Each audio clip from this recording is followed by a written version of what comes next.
విశాఖ నగరం మరొక ఉత్సవానికి సిద్ధమవుతుంది. అయితే ఇది సాధారణ ఉత్సవం కాదు. ఒక రకంగా భారత రక్షణ శాఖ ఏ రకంగా సామర్థవంతంగా ఉంది, అన్నిటికంటించి అగ్రరాజ్యాల సరసన ఏ రకంగా ఉంది అన్న విషయాన్ని చాటి చెప్పే క్రమంలో ఈ నెల 10 నుంచి 20 తేదీ మధ్య జరుగుతుంది.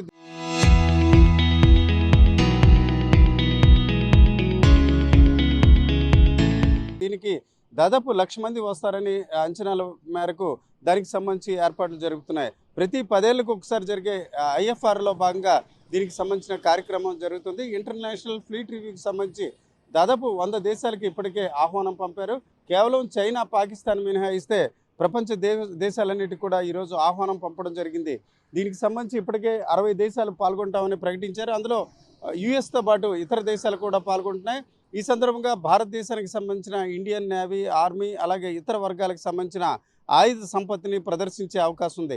ప్రతి రాష్ట్రపతి తన పదవి కాలంలో ఒకసారి ఐఎఫ్ఆర్ కానీ ఇంటర్నేషనల్ ఫ్లీట్ రివ్యూలో హాజరు కావడం అన్నది ఒక గౌరవం. అయితే ఈరోజు చూసుకుంటే ఈ నెల 10 నుంచి 20 తేదీ మధ్య జరిగే ఈ కార్యక్రమంలో భాగంగా ప్రధాన వేదిక మాత్రం 18, 19 తేదీలో జరగనుంది. ఆ క్రమంలో చూసుకుంటే ఇంటర్నేషనల్ ఫ్లీట్ రివ్యూలో భాగంగా ఇంటర్నేషనల్ పేరేడ్ జరుగుతుంది. ఇందులో దాదాపుగా 60 దేశాలకు సంబంధించిన రక్షణ దళాలు కూడా పాల్గొంటాయి, కవాతు నిర్వహిస్తాయి.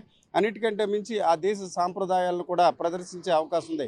భారత రాష్ట్రపతి ద్రౌపది ముర్ముతో పాటు ఏపీ గవర్నర్ అలాగే ముఖ్యమంత్రి చంద్రబాబు నాయుడుతో పాటు ఇతరులు హాజరయ్యే అవకాశం ఉంది.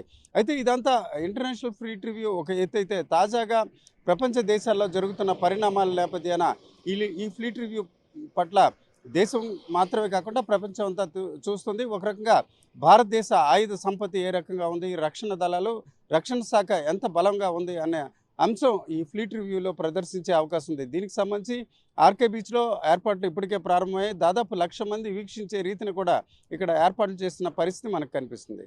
కెమెరా పర్సన్ తిరుపతితో రామచంద్రరావు, RTV, విశాఖపట్నం. చరిత్ర సృష్టించినోడు ఇప్పుడు ఆ చరిత్రని తిరగరాయబోతున్నాడు.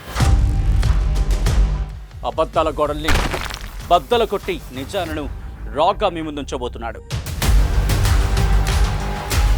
నిజమైన వార్తల కోసం వెంటనే డౌన్లోడ్ చేసుకోండి రా యాప్ని.